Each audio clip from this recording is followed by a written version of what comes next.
And so today we wanted to have a conversation about the new documentary on Netflix called Being Eddie. And we just enjoyed watching that. Absolutely. We enjoyed watching that. Much of the documentary was around not only am I doing something that hadn't been done, and you talked about that TikTok era. Eddie was saying there was the only Black person on television was Julia, played by Diane Carroll. Yeah. And so when I came home and said I wanted to be on television, we really have to. That was like a splash of cold water on my face. Like, he was saying he wanted to be on television when there was no one on television. Yeah. He was open. Yeah. And unafraid, but at the same time, he had to be professional enough to execute these movies, which is impressive. And I think where I was going with that is sometimes when you are a barrier breaker, you do have to be, a little bit of a Trojan horse, to get through the door, you know what I mean? And obviously he was, outspoken, confident, witty and all that, but he also was able to open doors for the next regime. Welcome to With Love, The Chambers. Where life, laughter, and lasting lessons meet. We're The Chambers, a husband and wife navigating faith, family, and everything in between. Here we share real stories, heartfelt conversations, and a whole lot of love. Because life isn't perfect, but God's grace sure is. So pull up a seat, grab a cup of coffee, or go ahead and sip that tea, and join us for honest talks, laughs, and the wisdom we're learning along the way. This is With Love, The Chambers. This episode of With Love, The Chambers is proudly sponsored by the Watts of Power Foundation, where passion and purpose come together to empower the next generation. In the heart of Los Angeles, one foundation is changing the future of education. The Watts of Power Foundation, founded by Dr. Peter Watts Jr., is on a mission to raise up the next generation of Black male educators, building strong teachers, strong families, and strong communities. Through mentorship, housing, and holistic support, Watts of Power is lighting the path toward equity in education. Visit wattsofpowerfoundation.org to learn how you can help power the change. The Watts of Power Foundation, where teaching meets transformation. A big thank you to Watts of Power for supporting this episode of With Love, The Chambers. And now, back to your regularly scheduled show. Welcome to another With Love Wednesday. I am Jamila Chambers, and I am sitting here in our conversation room with my handsome husband, Rufus Chambers, the vision engineer himself. That's right. And we are so thrilled and excited to be back with you on another fantastic Wednesday. We're looking forward to a very fun conversation today. We thought we would lighten it up, and we haven't shined a light and had a little levity in quite a while. And in fact, we might let y'all in on some of the behind the scenes footage because I don't think I knew the cameras was rolling a few minutes ago, and I was having me a good old time because, as Rufus always says, I will tickle my own self and laugh at my own jokes. So I was having me a good time with that, like no other. Like no other. And so today we wanted to have a conversation about the new documentary on Netflix called Being Eddie. And we just enjoyed watching that. Absolutely. We enjoyed watching that. And of course, not only did we enjoy watching that, it was a time of nostalgia for us. We learned some things about Eddie Murphy that we didn't know. But as always, we had the opportunity to get inspired and hope to share and extract a few leadership lessons and a few principles and a few things that we learned that I think we can all glean from. Yes. One thing about watching documentaries, reading books, learning from the lives of others is that we get the privilege of studying greatness. And we get the privilege of learning from people in real time, just what they did, right or wrong, good or bad, from the triumphs and the mistakes to get where they are today. So Eddie Murphy, the person that has changed our vernacular, I don't think there's a day that goes by when we don't quote him, Yes. where we That's don't just break out into, beautiful. what is that, velvet? I mean, like, it's just not Yeah. a day that goes by where there's not something Absolutely. that comes up related to Eddie Murphy. Mm-hmm. And before we get started with the principles, what we learned, what we took away, what we want to share with our listeners today, general reactions to that for you, General reactions to the to the documentary. documentary. No, I enjoyed it. I enjoyed the documentary for so many It reasons. was good. I think number one, it was very thoughtfully done. I feel like whoever produced it was able to capture who he is as a man versus just the performer. So I Mhm. felt like who he is as an individual really showed through. And it was refreshing, to hear him kind of step back out of his career and Yes. offer insight, testimonies, and just kind of track his journey. So, and I think I was pleasantly surprised in that, prior to seeing that, I don't think I would have expected him to, at least in the documentary, felt very down to earth, Mhm. very relatable.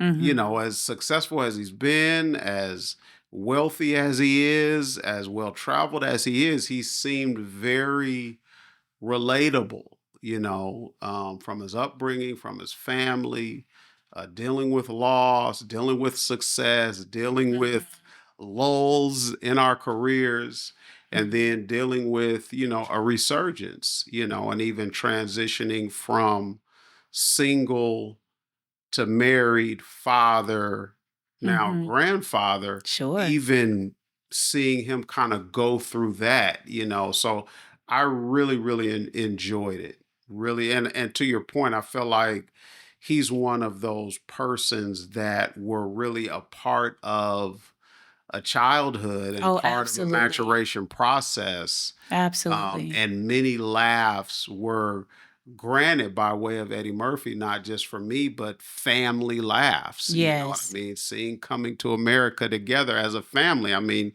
those moments were just very special. So, to your point about it having just a lot of nostalgia. Yes. Um, so, yeah, so no, those were, some of my 100%. And initial it's so reactions. interesting that you talk about just feeling like you had the opportunity to get to know him, Mm, because unlike the way celebrity is obtained now, yeah. and they even talked about it in the documentary, was one of those people that represented the end of that old Hollywood Yes. era Yes. where you did Yeah. not have access That's to yes. celebrities in the way Yes. that Yes. there's that access. There's Yes. so many people on platforms just like one that you and I are talking on now that used to be behind the veil, so to speak. Yes. And Yes. now whether you're an athlete or you're an entertainer or you're a politician, um, that access that people have to Mhm. you is so different.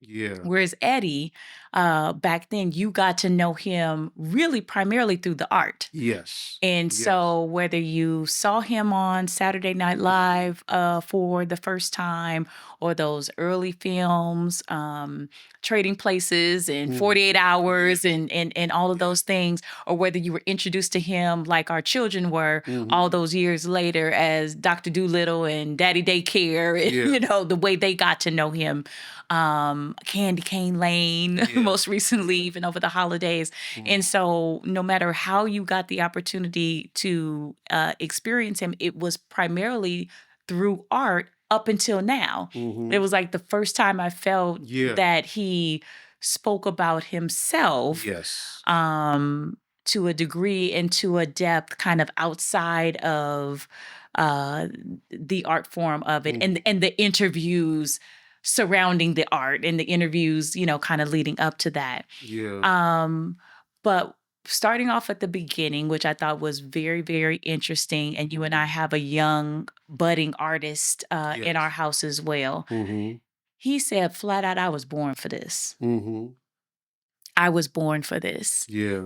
And I was struck by, and I'm not going to do any spoilers for those that haven't watched the documentary Yeah. because he talks very extensively about his upbringing and Mhm. parents and impact of his fathers, plural, Yes. had on his life. But I think back, and he was so sure and so certain at single digits, Yeah. 8, 9, 10, um, middle school age, this is what Mhm. I want to do. And I was thinking about just the people that had to surround him, Mhm. the adults in his life that encouraged him Yes. at that age to nurture that gift. Yes. And think it not strange that he wanted hand puppets so he can do Mhm. voices Yes. as holiday gifts Yeah. and all of those things.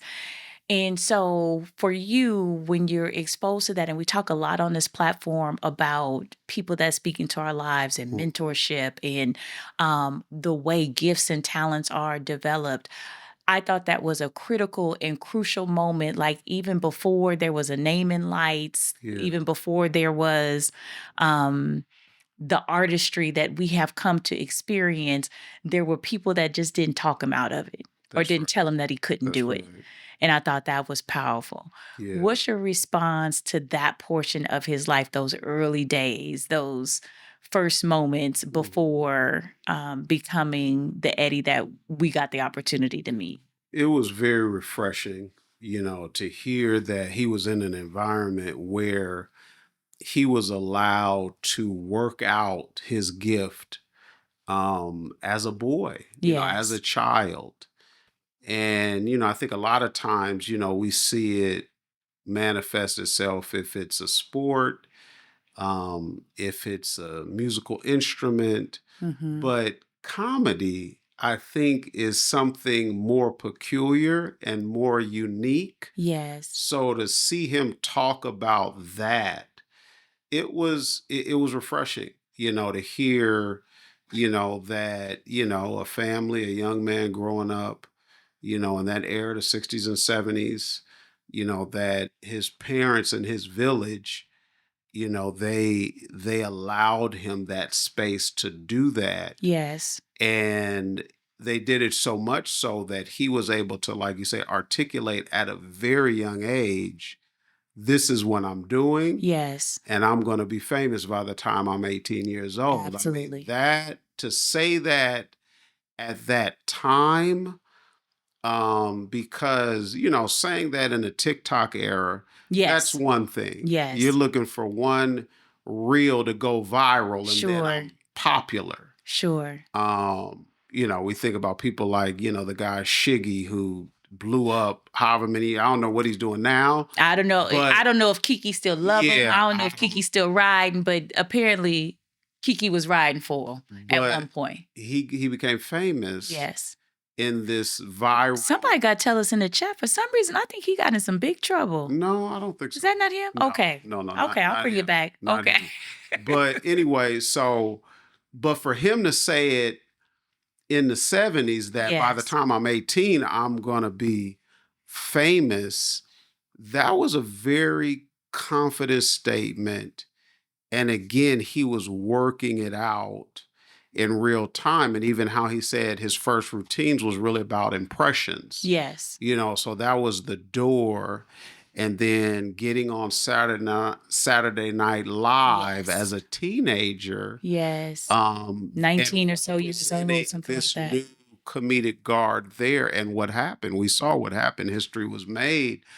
But, I think it's a lesson for parents, and even young people that, really doing soul searching and really trying to identify the uniqueness of your gifting, the what differentiates you from your peers, and the power of preparation, the power of practice, the power of rehearsal, Yes. which I think that may be a lost art with some people in our demographic. We often hear Yes. some entertainers say we started rehearsing 2 years before we ever performed on Sure. the stage. New Sure. Edition, we were just listening to them the other day, and the Yes. discipline, but the discipline reflected a belief, Yes. right? It reflected a confidence. It reflected being convinced that we're good, we have something to offer, Mm-hmm. which says a lot. It says a lot. But yeah, that was very refreshing, to me. And I guess, Jamila, maybe you could jump in here as a parent. And again, I don't want to put our kids on Front Street, but as a parent, how have you tried to balance, you know, your children, our children, identifying gifting, pursuing dreams, but also being balanced, Yes. with, we don't want to raise irresponsible adults that Yes. are moochers and leeches, right? Let's just say Yes. what it is. How have you balanced that? You know what I mean? Because I feel like that may I think there's a conversation there to be had. Yeah, so for sure. And I tell this story often, and I think you and I were very, very aligned as parents that we just had no problem investing in exposing them. Okay. Like, so Exposure. that was I think something fundamental from a value statement that Hmm. we were going to expose our kids, Yeah. and whether it was dance lessons and let's see if that takes off. No, you don't like dance lessons so much, or Yeah. piano, Yeah. not really feeling piano, but we were Mhm. willing to try it. And there was that conversation about exposure, and then there was the collision between exposure and then their natural giftings and Mhm. talents and what they became passionate about. Yeah. And our oldest daughter, for example, used to run track for many Mhm. years in Yeah. the elementary school through most of middle school. And so that Mhm. was about a 5-year period of Yeah. time or so that was really very much a part of her life. And not only did she get exposed to other things along the way, and that was the thing that stuck, Yeah. it was, we can tell by her level of preparation, you didn't have to wake her up in the morning to Mhm. get excited about going to a track meet, or she wanted to work hard in Mhm. practice, and all of these things. So there was these indicators, and the way we say it to our kids is that we will always match your effort, right? Mhm. That's a saying that you and I Yeah. have said to them over the years. Hey, champ, we will match your efforts. Mhm. And so she made it easy for us to match her efforts because we could see that she was giving her version of best, whatever that looked Yeah. like as a 7 or 8 year old, Yeah. a 10, 11-year-old, right? Whatever that Mhm. looked like, she was giving her best. And then we would in turn do that. Mhm. But then there became a point where Mhm. it was like, you're not getting no taller. And these kids are getting faster. And these kids are getting stronger. And your talent and maybe even your passion for it is not aligning, Mhm. with you continuing to compete, right, at the Mhm. level that maybe your heart's desire is to compete. Mhm. And that was a conversation, right? And that happened somewhere around in the middle school, start of high school. Mhm. Like, is this something that you see yourself doing on the level that you desire to do it Yeah. in high school, in college, and beyond? And the answer to that was no. We had to have a very frank conversation that even though that was a really big part of her life, Mhm. at that point, that was a part of her life that served a purpose. And we still talk about those lessons. You and I can do a whole podcast, and probably should, about those lessons we learned Yeah. from those track days. And you Mhm. also participated as a track athlete, in Mhm. particular, how that sport is so applicable to so many Yeah. things. But in that, she also continued to pick up this business gift. That's where those entrepreneurial Yes, giftings ma'am. kicked in, and she went to a business camp and wrote a business plan and started to win awards for this business plan that she perfected over a period of time, and was able to see the fruits of that, Yeah. and that is what she has been able to utilize. So no experience is ever wasted. But as a parent, it was very important to say, sometimes there's going to be ebbs and flows and things are that we start and stop. But it was the principle of, I'm going to try it. I'm going to close the exposure gap. I'm going to, give it my all and then make the transition. And then we Yeah. have a younger daughter that, very much like Eddie Murphy, said on the sofa that's to my left, right off camera, when she was about 9 years old, I know what I was born to do, Mhm. and has done that very thing, since Yeah. then.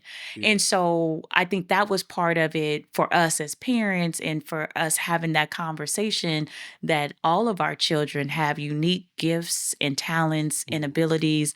And sometimes we're able to identify those things very early on, and they stick to it. And sometimes it's, I need to have these experiences along the way that will now give my daughter, that's a business student, Mhm. language, competitive language that she Yeah. developed as a child, but utilized in a different sport, in a different race, right? So she Mhm. still is utilizing those principles and that mindset, but in a different Yeah. capacity. And so as parents, I think the biggest thing that I took away is to pay attention. That's Our good. kids are just, our kids are giving us feedback even at a very young age, and there's an opportunity there to pay attention. And then also, and I want to get your feedback on this, one of those things about Eddie's career very early on was that there was no blueprint. Mm. And so much of the documentary was around, not only am I doing something that hadn't been done, and you talked about that TikTok era. Eddie was saying there was, the only Black person on television was Julia, Mhm. uh, Diane Carroll? played by Diane Carroll. Yeah. And so when I came home and said I wanted to be on television, Yeah. we really have to. That was like a splash of cold water on my face. Like, he was saying he wanted to be on television when there was no one on television. Yeah. And so Eddie talks about being the first in breaking through these barriers Mhm. in the sketch comedy space in Saturday Night Live, Yeah. breaking through the barriers in the box office, going from the buddy role Yeah. in movies, which many Black actors played, if they did play those characters, to lead, Yes. and what that meant Quickly too. Yeah. quickly, Yeah. and we're talking like 48 months Yeah. to Yes. play on 48 hours, Steve. Literally, it was a 4-year period of time where it was just breaking down all of these different Mhm. stereotypes and paradigms, and having no one there to be a roadmap or a pathway for you. Yeah. He tells a story about James Brown saying, "If Yeah. you got $1 million, go bury it, In the go backyard. bury it in the backyard, go bury it in the backyard, because you couldn't, number one, possibly have $1 million Yeah. dollars, and number two, if you do, there's no one there to talk to you about investing it, Yeah. about you know setting up your financial house to be Mhm. able to support you from a generational wealth standpoint. There was none of those conversations. If you got $1 million, go bury it in the backyard so the government don't come take it. Like, Mhm. that was the type of advice that he was given. So as you think about like that portion of his career, and he articulated it so well, and it's so common for us now to see a Michael B. Jordan, a Yeah. Denzel. He even said there was no Morgan Freeman, Yeah. there was Yeah. no Denzel Washington, there Yeah. was no, and so it's so common for us to Mhm. see all of these folks now. Yeah. But as you think about that back then, reflect on that impact for you about him breaking those barriers and being that standard bearer in so many ways across the genre. Yeah. I think when we were living through it in real time, right? We were kids and teenagers and young Yes. adults seeing him just take off on this amazing run. We Yes. were laughing, Sure. right? The world was laughing. Sure. And I think that speaks to the power of laughter, how laughter can be a a, a, a barrier breaker, Mhm. And that's something that we've talked about privately. Like, you can never exhaust people wanting to laugh. Yes. That's Yes. it's like milk. You know what I Yes. mean? Some people gonna buy Yes. a gallon of milk or half a Sure. gallon every week for the rest of their lives. Sure. That's what laughter is. Sure. And I felt like his ability to make people laugh, it began to open doors. In the Mhm. documentary, they're talking about when he came on the scene, all of the historic old Hollywood garb all Yes. wanted to meet him, and he started naming the who's who from that previous era Old and Hollywood. old Hollywood.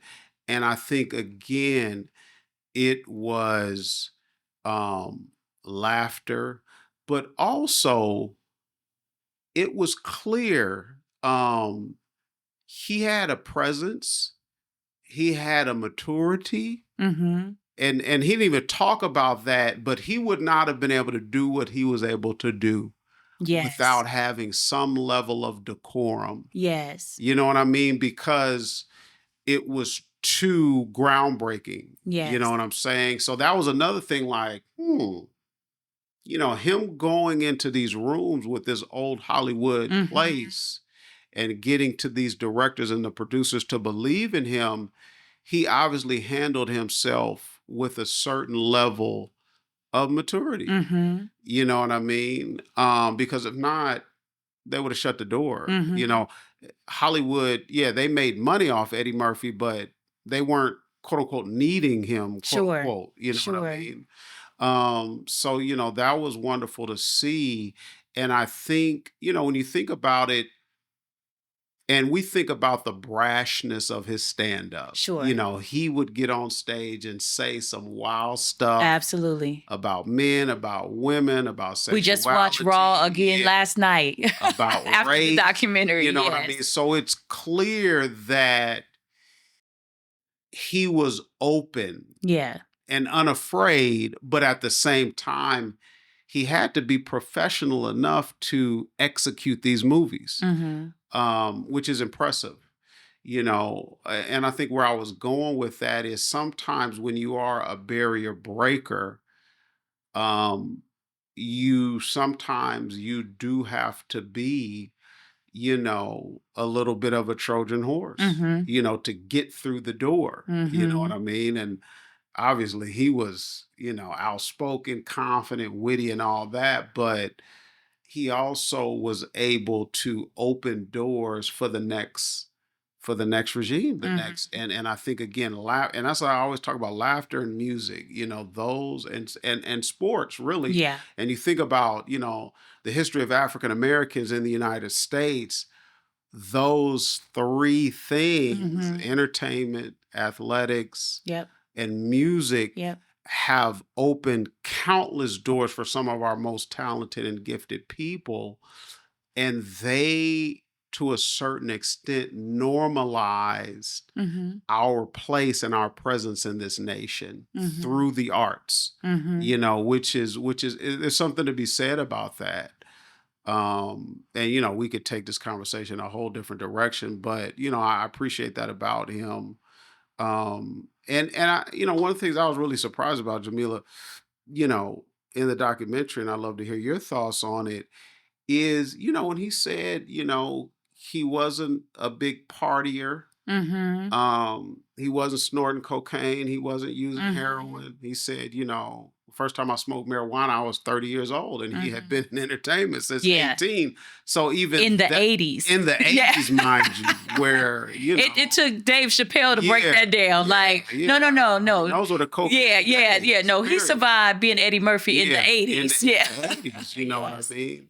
Um, w- were you surprised at hearing him say that? And what reflection did you have, seeing him share that? And I don't think at 60 something years old, he's going to get on the Yeah. TV and lie. He's going No. to say what it is, right? Yeah. What was your response on that? And were you surprised? So I was surprised with how clean. So when you and I were watching this, we are looking at him physically. Yes. And for those of you that haven't seen the documentary, please do. It was so good. But we have this saying, I have to bring my white folks and my white listeners up to speed. If you haven't heard that term, black don't crack. That is a saying in the black community. Yes.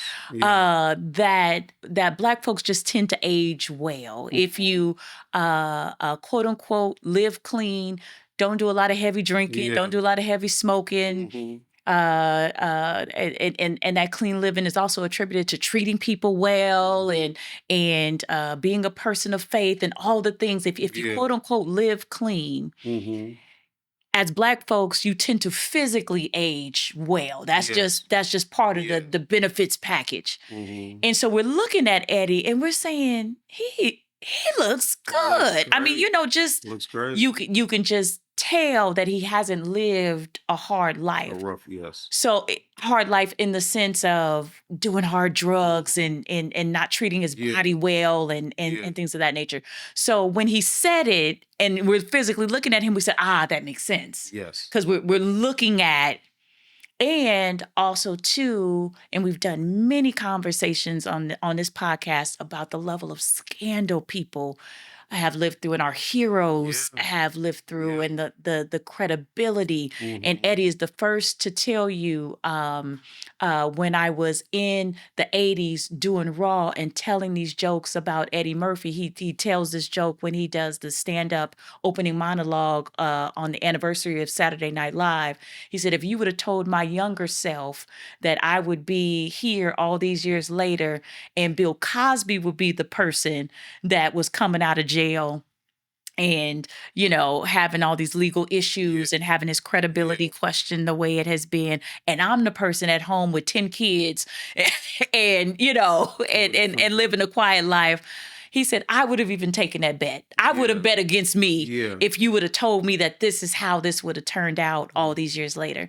So for us to live through the season we've lived through with so many of our heroes being diminished by not having private lives that were able to support their public personas, it did not come as a surprise when he said it. But I mentioned that Dave Chappelle comment because Dave Chappelle also contributed to the documentary. And he said, you have to really understand that being Eddie Murphy in the 80s was something. And Eddie Murphy survived being Eddie Murphy. Yeah. Eddie Murphy survived being Eddie Murphy. Yeah. And so I thought that was very telling. And it was also talked about, Tracy Ellis Ross talked about the evolution of his artistry as he matured. Yes. That he went from the stand-up and the delivery and literally naming the last stand-up he did, Raw, and the early movies to when he was more of a single young man, and that was the Boomerang era. And then you had the Coming to America, and then it was Shrek. And then it was Daddy Daycare. And then it was, so you could even see the evolution in his maturity in his artistry. Yes. And so that was interesting to watch. So when he said it in the documentary and I looked back and reflected, I was like, oh, that makes sense. Yeah. But Dave Chappelle said it best. Eddie Murphy survived being Eddie Murphy in the 80s. And that was a lot of, again, that decision. And he was so super hyper focused on this is what I was purposed to do. And there was no distraction to that. Yeah. They talked about in the documentaries his contemporaries of these mega black stars. And it was Eddie, and it was Michael, and it was Prince, and it was Whitney. Now, notice we ain't got to say no last names, and we don't have to say nothing else. When I say Prince, Michael, and Whitney, and Eddie, you know exactly who I'm talking about. No last names needed. Yeah. And so they talked about those being his contemporaries and how they handled fame versus how Eddie handled it. And a lot of it had to do with that family anchor and talking so extensively about his circle and who he kept around him. His brother Charlie being one of the chief among them in terms of that grounding. And then also that singular focus. And he said it in documentary. I knew if what they was doing in the other room, I'm here with my heroes in comedy, and they might have been snorting, doing stuff in the other room. I knew I needed to get up and do my thing the next day. So I was not even curious. Wow, which was Those were his. I wasn't even curious about it. There was nothing there for me because I'm that focused. And to your point, he didn't articulate it that way, that there was a maturity, there was a, because I am that focused on the end game and the goal that this other stuff, I know that this is a distraction and this is a detraction from where I'm going and not an addition. Yeah. You used a word, and we use it here on this podcast. Used the word earlier. We use it on this podcast often about door openers. You said he opened so many doors. Yeah. That was a huge part of the documentary about Eddie being a butler to so many. Yes. And it was so many. Very unselfish. Yes. Chris Rock, who contributed to the documentary, was among them and said there was this apprenticeship type of relationship that I had. So when we saw in Boomerang, Boney T, when we saw Boney T show up, which was Chris Rock's character in Boomerang, and saw him playing opposite Marcus, they had been together for years at that point. And I didn't really put that together. That might have been their first time on screen, but they had been together for years. Keenan Ivory Wayans tells the story often about the writing and the producing he did on Raw well before In Living Color and all the things we might have come to know Keenan for.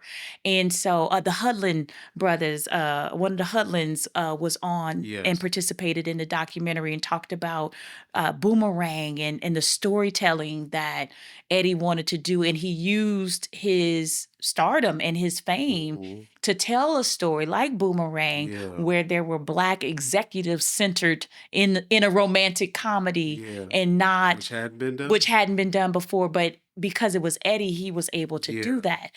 And so talk about that impact of Eddie being a butler on the industry. It was, and again, when you're living through it in real time. We were just laughing our way through. We were just enjoying the ride. Yes. But when you pause and you think about, even I think about Harlem Nights. Yes. Where you have this cast of phenomenal actors and actresses. Yes. And and again, there's a lot of profanity in the movie. Sure. So if you can't handle profanity, I'm not asking you to go and watch Harlem Nights. But an observation. I'm telling you, you need to go see Harlem Nights. That's whole Black history right there. It is. But when you watch it, you'll notice how Eddie was not selfish with the comedic highs of it. Della Reese is going to shine. Red Fox is going to shine. Richard Pryor is going to shine. Arsenio Hall is going to shine. Even Tommy from Martin is going to shine. And you think about creating a piece like that takes discipline. Yes. And it takes a certain level of sacrifice. To your point, I want to open doors. You know what I mean? In Boomerang, they're in a scene. David Allen Greer and Martin Lawrence are hysterical. Yes. And Eddie Murphy's just kind of there. Right? Tisha Campbell, she's going to have her, and she's a comedic actress, but she's not a stand-up. She's going to have her standout moments. Yes. And I was recently and let's not forget Pops. He got a chance to shine. John Witherspoon. Because we're going to coordinate. So let's not forget. And I think the lesson is, I think, as facilitators, and me as a project manager, I love to bring people onto a project where they can showcase their gift, right? But there's something to be said about that. When you set a table where everybody can eat, they appreciate that. They respect you. And a lot of times they know he could have made a big movie without me. Sure. So this is not Sure. about maximizing the bottom line. He's trying to help people eat. You know what I mean? So that was, and again, in real time, you're like, you don't pay Sure. attention, but you start looking like, wow, when you get in a position where you can make decisions, how you make decisions through your individual POV of loyalty, of generosity, Yes.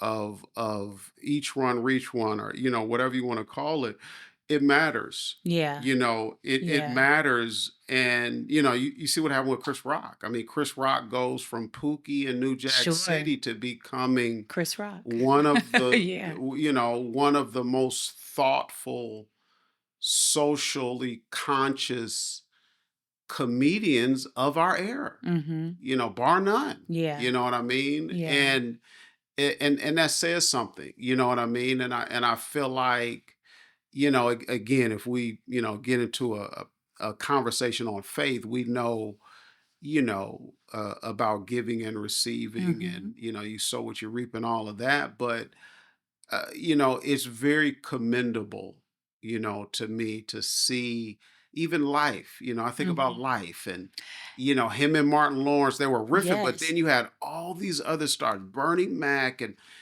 all these other people that had these memorable Yes. moments on camera. So Absolutely. somebody, was thinking of, we got to let everybody have a moment.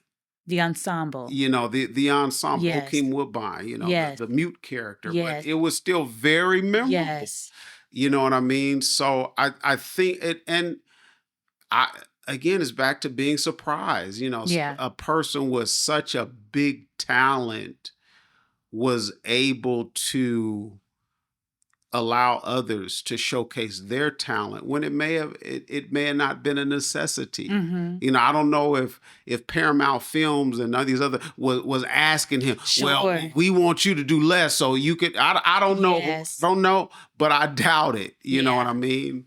And that's not everybody's story. No. Hello, No. somebody. No. So I think that's a challenge to us, and challenge, to the listeners of, how do you approach your craft, and who are you helping through your gift? You know what I'm saying? And it's a good time to just shout out, there's a whole team that is supporting us in Yes. doing what we're doing Like right now. right? Yes. Like literally. Yeah, Yes. we talking in these microphones, Yes. Yes.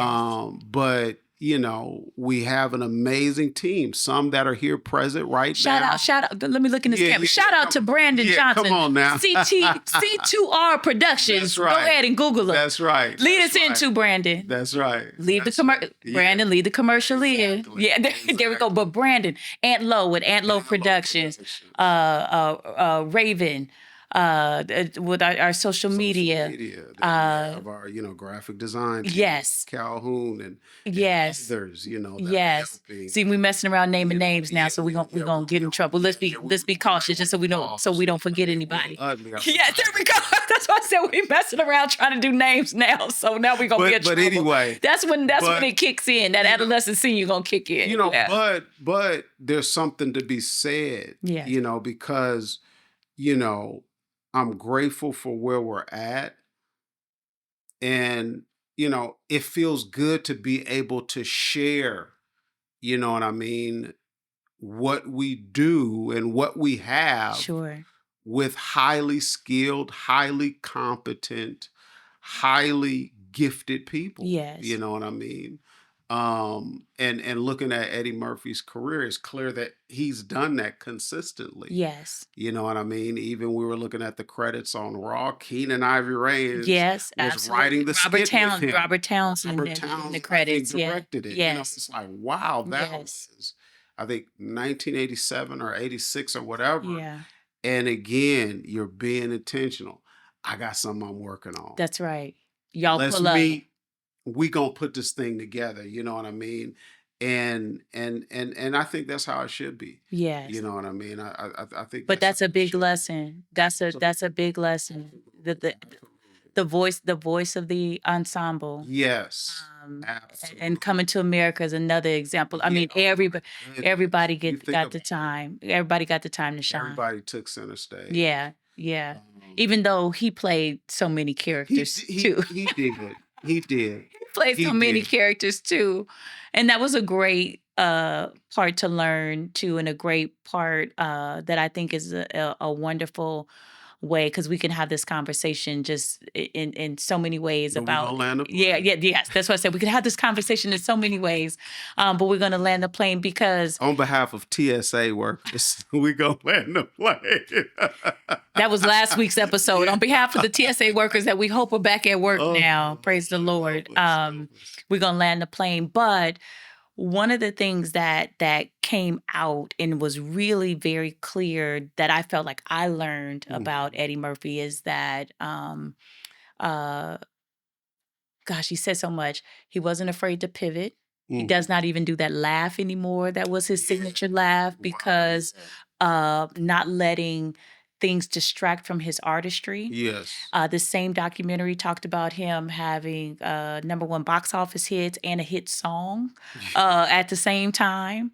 In the documentary, you will see him playing instruments. You will see him just exposing himself, and he refers to himself as an artist, Yes. as an Yes. artist, and as an artist whose art may manifest in different ways, but I am an artist. Yes. And so, for our listeners and for people that really struggle, and now they use a term called multi hyphenate, Mm.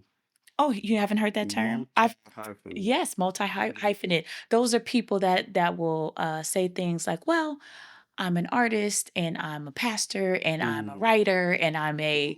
and so people that have difficulty defining Oh, themselves, okay, got it. Okay. or don't want to be defined. I won't say have difficulty defining Mm. themselves. Maybe that's cheapening it a little bit too much. But people that don't want to be defined Got by it. one thing in particular will say, "I'm a multi hyphenate." Got it. Okay.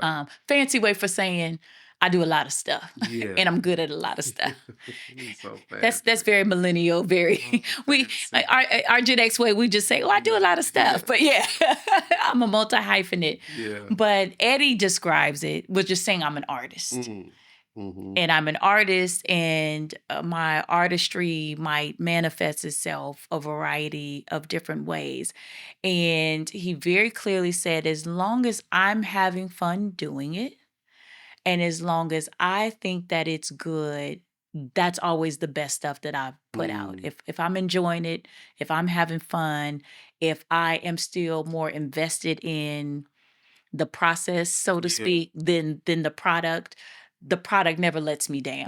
Mm. Okay. And so, as you were thinking about maybe a final word or a final takeaway for our listeners, and there's always so many people that have difficulty Mm. um, defining what it is they do, or Mm. what it is that they bring to the table, or don't know how to converge, all of these different things that they might be passionate about.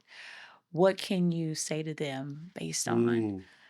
Yeah, this that's documentary? hard. You know what I mean? That's I feel like that's a whole separate podcast. That's an episode.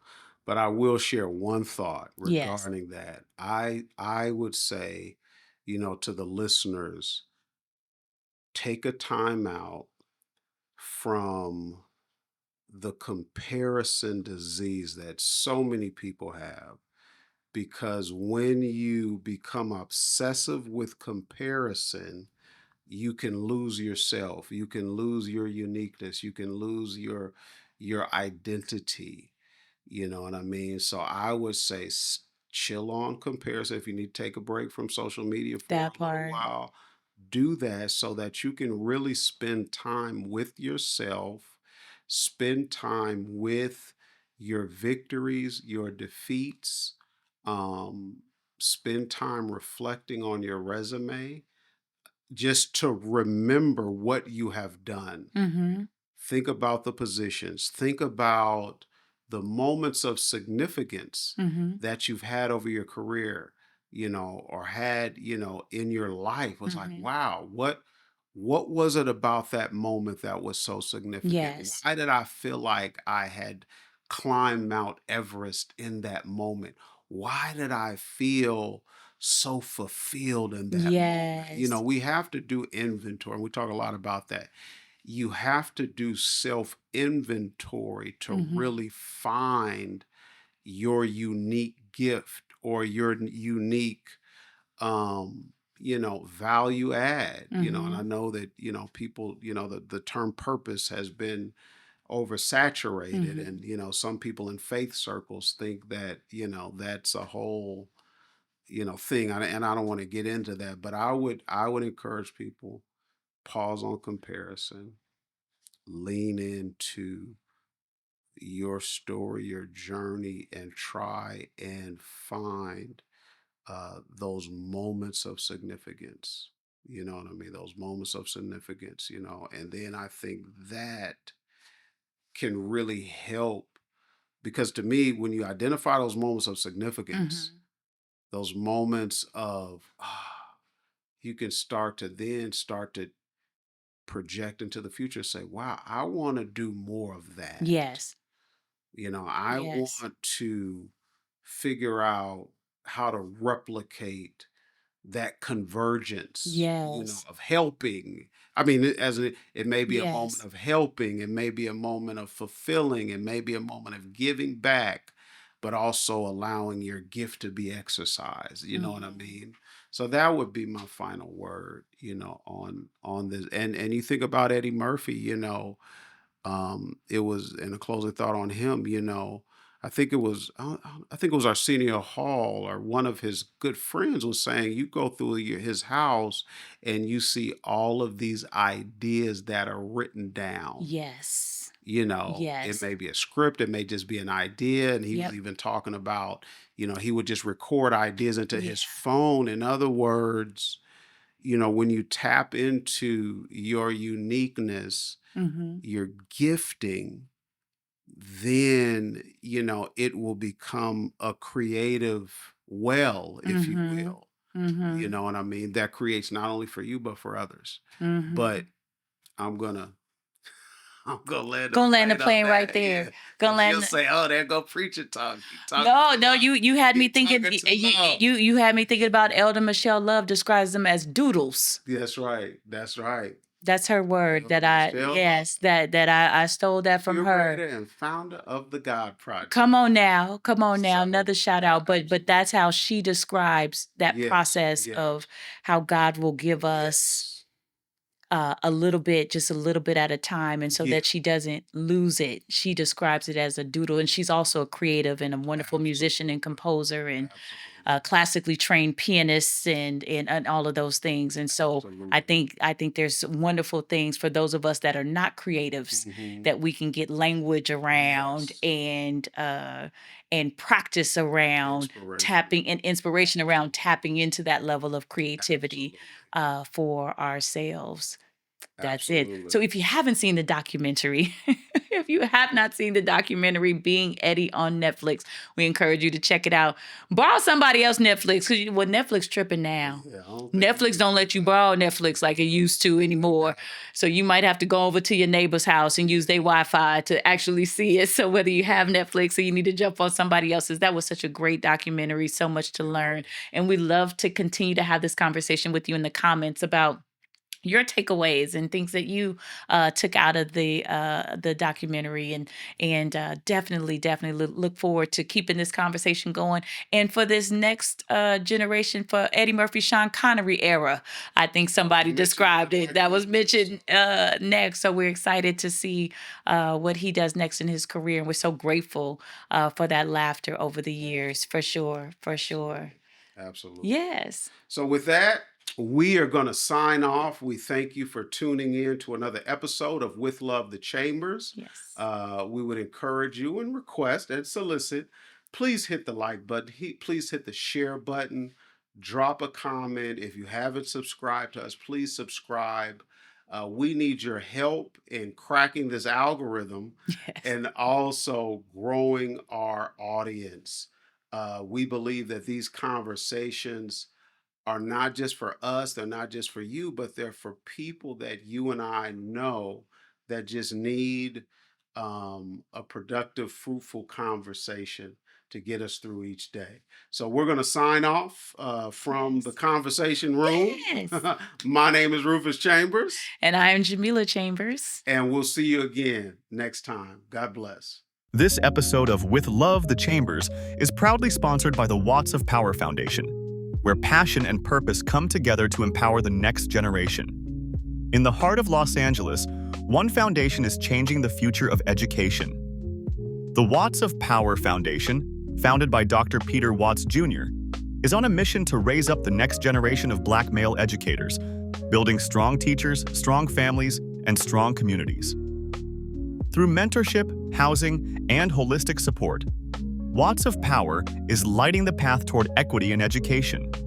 Visit wattsofpowerfoundation.org to learn how you can help power the change. The Watts of Power Foundation, where teaching meets transformation. A big thank you to Watts of Power for supporting this episode of With Love, the Chambers. That's a wrap for today's episode of With Love, the Chambers. We hope you laughed, learned, and felt encouraged along the way. If you enjoyed this conversation, be sure to subscribe, leave a review, and share with someone who needs a little love and wisdom today. You can also connect with us online on all social media platforms at Rufus Chambers Online and at Jamila Chambers. We'd love to hear from you. Until next time, Keep living, keep laughing, and keep learning with love, the Chambers.